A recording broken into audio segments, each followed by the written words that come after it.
карыздардан оңой кутулуу жолдору.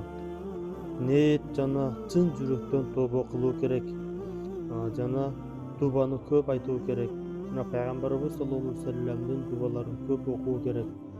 Ал дуба: Аллахумма инни аузу бика минал хамми вал хазани ва аузу бика минал аджзи вал касали ва аузу бика мин жубни вал бухли ва аузу бика мин галабати ад-дайни ва кахри риджали.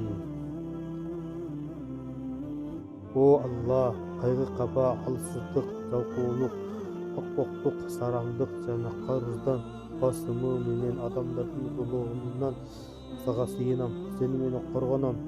Истигфарды көп айтуу керек. Астагфируллах, астагфируллах, астагфируллах дегенди көп айтып жүрүү керек.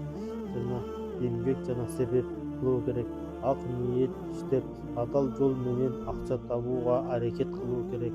Чыгымдарды тартипке салуу, ашыкча чыгымдарды кыскартып, карызды төлөөгө план түзүү керек.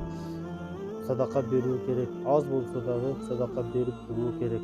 Жана убакытты кечиктирбөө, мүмкүнчүлүк болгондо карызды тезирээк төлөөгө аракет кылуу керек.